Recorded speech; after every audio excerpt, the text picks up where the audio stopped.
People love to take pictures of their loved one going through cancer treatment and with their loved one going through cancer treatment.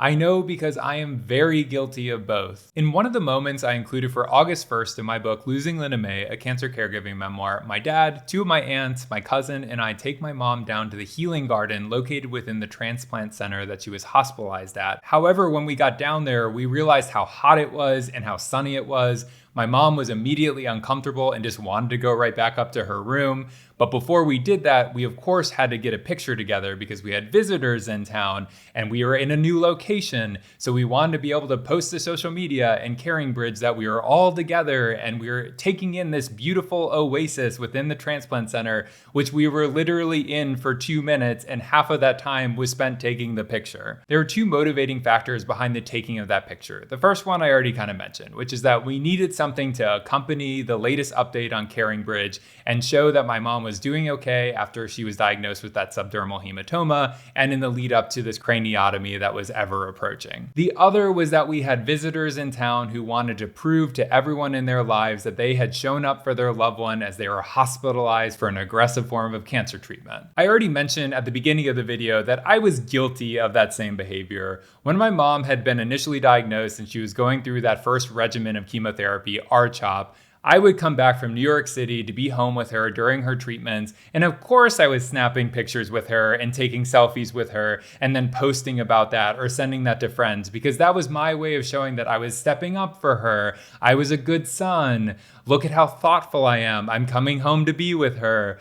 In reality, I was coming home to be with her during the treatments and I wasn't staying for when the actual side effects were kicking in and she was actually suffering and needed help. Beyond that external validation piece, there are very few use cases for that picture with you and the loved one who is going through cancer treatment. It's not like you're going to take it home, print it out in 8x10 and mount it on your wall. It's not the type of memory you want to keep around and see casually throughout your day. You want to remember the happy moments when your loved one didn't have cancer. So really, the use case is to put out into the world that you were there with your loved one at that time of duress and need. And beyond that, that's about it. It is very self-interested, but it is totally understandable as well. And of course, there's merit to taking pictures during the tough times in life because then you can reflect on them as you proceed forward and remember how bad things had gotten and that how far you hopefully come since.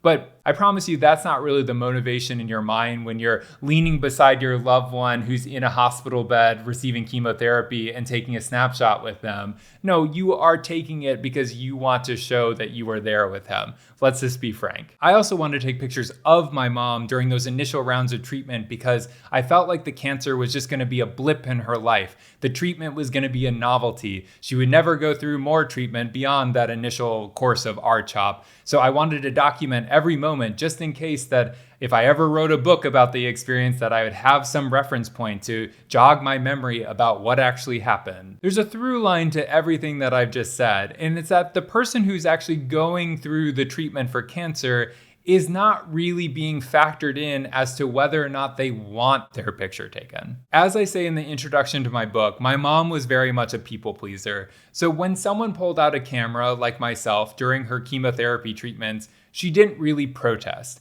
The same applied to whenever anyone wanted to wrap their arm around her and take a picture as she was getting chemotherapy infused in her.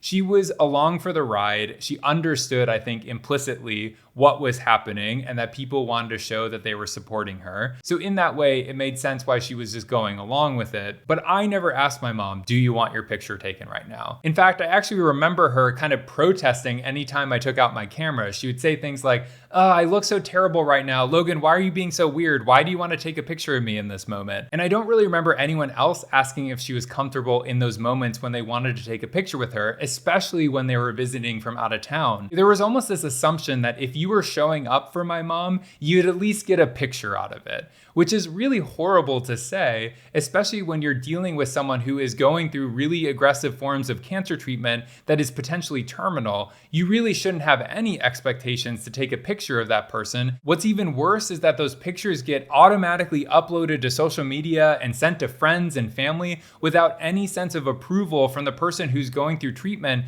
who, like I've said in a previous video, may hate how they look in that moment, because cancer treatment does affect your body and your image and your perception of yourself. So if you're going to visit a loved one who's going through cancer treatment, ask their permission before you take a picture of or a picture with them.